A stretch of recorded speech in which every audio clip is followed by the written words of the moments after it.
We've all heard of Denmark, the country famous for beer, IKEA, and inventing dip, but what some people might not realize is that Denmark may not exist. Alright, now I know that was a big statement, and that some of you may be confused now. You might be saying, but Colin, I was just watching PewDiePie last night.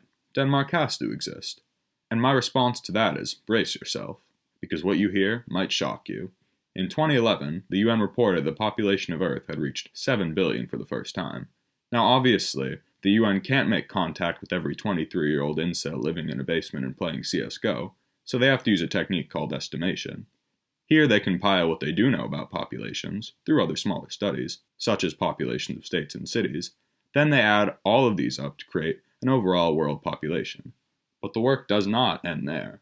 By taking the size of the sample for this estimate, and using the standard deviation between each entry, you can calculate something called the margin of error.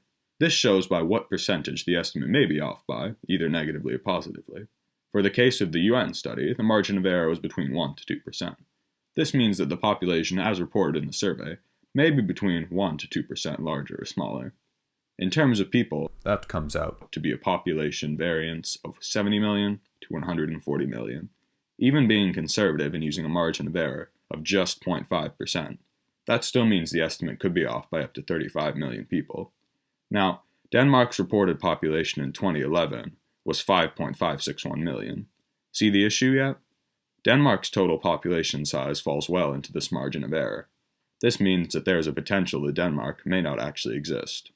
Now granted, this doesn't necessarily mean Leif Erikson never discovered North America. It just means there's a chance. And using probability, we can calculate what that chance is. Here we have two possible outcomes occurring within the realm of possibility: that Denmark exists and that Denmark does not exist, each with an equal likelihood of occurring. We then add those up and take that sum and divide 100 by it.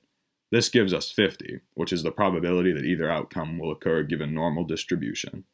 Therefore, there's a 50% chance that Denmark does not exist, or 1 in 2 chance. So the next time you have someone named Bjork Bjorksen try to sell you over a nice course of meatballs, a cabinet you have to assemble yourself, consider if it is really all that is happening there, or if this is simply further evidence the Illuminati has invaded every facet of our society in order to push their global Satanist order upon us all. Until next time, cheers.